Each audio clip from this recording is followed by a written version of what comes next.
Hello friends, welcome to my channel Guruji ki Pathshala. मैं नीरज सोनी फिर एक बार अनुपात और समानुपात में महत्वपूर्ण प्रश्नों के साथ जो अक्सर परीक्षा में पूछे जाते हैं। तो पहला क्वेश्चन हम हल करते हैं। तो यदि a अनुपात b बराबर 2:3 और c अनुपात b बराबर 4:5 और c अनुपात d बराबर 6:7 हो तो ज्ञात कीजिए। क्या ज्ञात करना है? a अनुपात b अनुपात c अनुपात d और a अनुपात d और d अनुपात a। इस तरीके से तीन क्वेश्चन ये दे रखे हैं। इस तरीके से क्वेश्चन कोई भी एक पूछा जा सकता है आपको परीक्षा में। अगर हमें ये पूछा जा रहा है तो इसके लिए हमें क्या पता होना चाहिए? देखो, a अनुपात b पता होना चाहिए, b अनुपात c पता होना चाहिए और c अनुपात d हमें ये अनुपात पता होना चाहिए। तो हम a अनुपात b अनुपात c अनुपात d हम निकाल सकते हैं। अब देखो, इस प्रश्न में a अनुपात b बराबर 2:3 दे रखा है और b अनुपात c की जगह पे क्या दे रखा है? c अनुपात b। तो हम b अनुपात c यहाँ निकालेंगे तो कितना आ जाएगा? 5:4।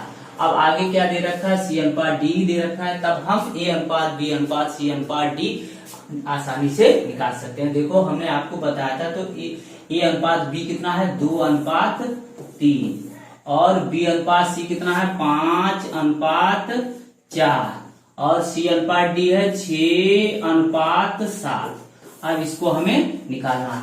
अब हमने आपको मल्टीप्लाई करना बताया था कि इस तरीके से हम कर सकते हैं। देखो, इसका मल्टीप्लाई इसमें करेंगे, इसका मल्टीप्लाई हम इसमें करेंगे, फिर ये आया तो इसका मल्टीप्लाई हम इसमें करेंगे, फिर हम इसमें करेंगे, फिर मल्टीप्लाई हम इसमें करेंगे और फिर हम इसमें करेंगे, फिर इसका मल्टीप्लाई इसमें करेंगे, फिर इसका मल्टीप्लाई इसमें करेंगे।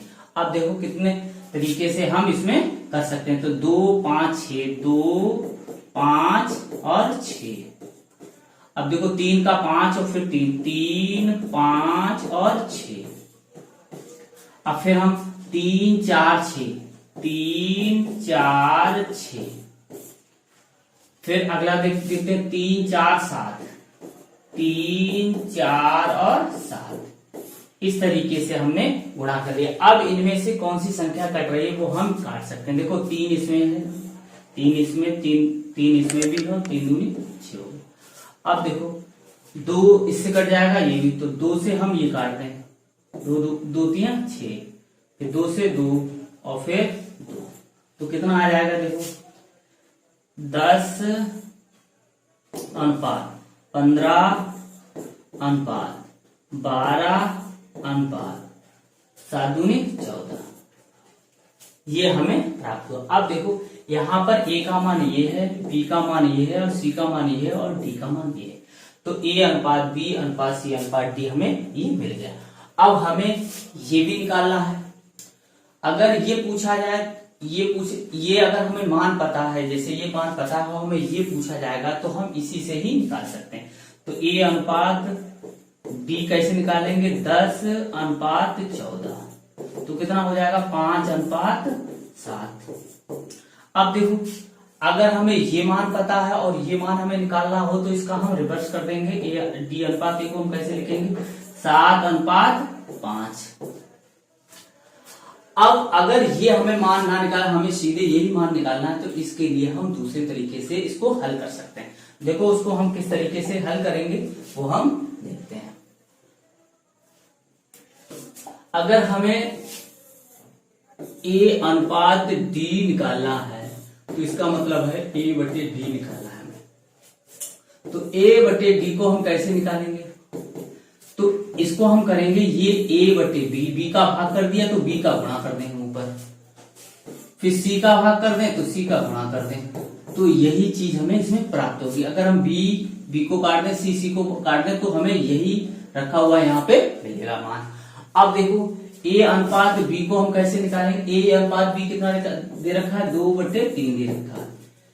b अनुपात c रखा है 5/4 और c अनुपात d रखा है 6/7। अब देखो, इसको हम कैसे? 3 दूनी 6, 2 दूनी 4, ये 2 2 से कट गया तो यहाँ मिला 5/7।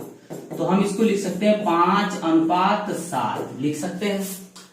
अब देखो, अब हमें निकालना है d अनुपात a निकालना है, या d अनुपात a पूछा जाए तो सबसे पहले हम निकालेंगे ए अनुपात डी और तब हम उसको डी अनुपात ए में बदल लेंगे। ये तो रखा है ए अनुपात डी, तो 5 अनुपात 7, और पूछा जाए डी अनुपात ए तो इसको हम फिर रिवर्स कर देंगे, उल्टा लिख देंगे। तो इस तरीके से हम ये दोनों मान हमने ये शॉर्ट विच से निकाल लिए। यदि हमें ये तीनों पूछे जा रहे हैं तो ये मान जब हमें पता हमने लगा लिया, इसको हल कर लिया, तो हम क्या ए अनुपात डी, बी अनुपात सी, कुछ भी पूछा जाए तो उसका मान हम उसी क्रम में रख देंगे, तो वो अनुपात हमें मिल जाएगा। अगला क्वेश्चन देखते हैं। अब देखो, यदि बी अनुपात ए दे रखा है, फिर बी अनुपात सी दे रखा है और डी अनुपात सी दे रखा हो, तो ज्ञात कीजिए ए अनुपात बी अनुपात सी अनुपात डी। तो हमें क्या है, हमें अगर ये निकालना है तो ये हमें क्रम से अनुपात पता होना चाहिए। अब देखो इसको हम कैसे निकालेंगे, ए अनुपात बी निकालना है पहले, क्योंकि यहाँ बी और अनुपात ए दे रखा है। तो अब देखो ये 3 अनुपात 4 है, तो कितना हो जाएगा, 4 अनुपात 3 हो जाएगा। अब देखो बी अनुपात सी हमें ये दे रखा है 6 अनुपात 5, और डी अनुपात सी दे रखा है 6 अनुपात, ये दे रखा है 7 अनुपात 6। अब देखो ए अनुपात बी, बी अनुपात सी, तो यहाँ पर सी अनुपात डी हमें निकालना होगा इससे, तो इसका हम उल्टा कर देंगे। तो इसकी हमें अब कोई जरूरत नहीं है। ए अनुपात बी अनुपात सी अनुपात डी हमें मिल गया।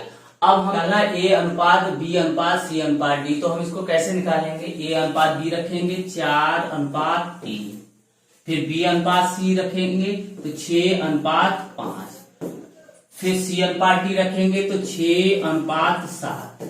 इस तरीके से करेंगे। अब इसका मल्टीप्लाई हम इसमें करें ऐसे, फिर इसका मल्टीप्लाई इसमें करें और फिर इसमें करें, फिर इस तरीके से इसमें करें और फिर इसमें करें, और फिर इसका मल्टीप्लाई दोबारा ऐसे करते इसमें करें। तो 4 6 6, 4 गुणे 6 गुणे 6, 3 6 6, अब 3 5 और 6, फिर 3 5 और 7। अब देखो, अब 3 इसमें है, ये काट दिया, इस काट दिया, ये काट दिया, और 3 दूनी 6 2। अब देखो 2 इसमें भी भाग जाएगा, इसमें भी, और इसमें नहीं जाएगा, तो 4 दूनी 8 छंग 48, 6 का गुणा 6 में 36 आ जाएगा, 5 छक्का 30 और 5 सत्ते 35। ये इस तरीके से हमें ए अनुपात बी अनुपात सी अनुपात डी हमें ये मिल गया। अब हमसे पूछा जा रहा है बी अनुपात सी अनुपात ए अनुपात डी निकालना है। तो ये ए है, ये बी है, और ये सी है, और ये डी है। अब हमें निकालना है बी अनुपात सी अनुपात ए अनुपात डी। तो हमें बी का मान पहले रखना है 36, फिर सी का मान रखना है 30, फिर ए का मान रखना है 48, और फिर डी का मान रखना है 35। तो इस तरीके से बी सी ए डी का मान हमें प्राप्त हो गया। अब हमें ये प्राप्त करना है, तो ए का मान हमें कितना है, ए अनुपात डी, ये हो गया 48 और डी का मान 35। अब डी अनुपात ए निकालना है हमें, तो डी अनुपात ए निकालेंगे तो इसका उल्टा कर देंगे, तो 35 अनुपात 48। तो इस तरीके से हम ये 4 क्वेश्चन दे रखे हैं, इनको हम निकाल सकते हैं। यदि सिर्फ यही पूछा जाए तो इसके लिए हम क्या कर सकते हैं, देखो इसको ए अनुपात डी पूछा जा रहा है, तो हमें ए बटे डी निकालना होगा। तो ए बटे डी को हम ए बटे बी और बी बटे सी और सी बटे डी ऐसे लिख लेंगे, इससे हमारा समय बच जाता है। तो ए अनुपात बी कितना था, देखो दोस्तों, ए अनुपात बी आया था 4 अनुपात 3, 4 बटे 3। तो 4 बटे 3 देखो, 4 बटे 3। अब देखो 4 बटे 3, बी अनुपात सी 6 बटे 5, 6 बटे 5 रखेंगे, 6 बटे 5, और सी बटे डी क्या आया था हमारा, देखो सी अनुपात डी 6 अनुपात 7, 6:7, 6:7। अब देखो 3 दूनी 6, 6 चौक 24 दूनी 48 और 7 बना 35। तो हमारा A/D आया है 48/35 और A/D यही रखा हुआ है, A/D 48:35। और अब हमसे पूछा जा रहा है अगर D/A, तो D/A को पहले हम ये A/D निकालेंगे, फिर हम D/A निकालेंगे। तो इसका हम रिवर्स रख देंगे इस तरीके से। तो हमारा D/A प्राप्त हुआ 35:48। इस तरीके से आज हमने अनुपात में ये महत्वपूर्ण प्रश्नों को हल करना सीखा। जिन भाई बहनों ने हमारे चैनल गुरुजी की पाठशाला को सब्सक्राइब नहीं किया है वो सब्सक्राइब कर लें, बेल आइकन को भी दबा लें, जिससे कि हमारे नए वीडियो का नोटिफिकेशन आप लोगों को प्राप्त हो सके। और हमारे चैनल आपके वीडियो आपको कैसे लग रहे हैं कमेंट कर अवश्य बताएं, जिससे ऐसे वीडियो बनाने का मोटिवेशन हमें प्राप्त हो सके।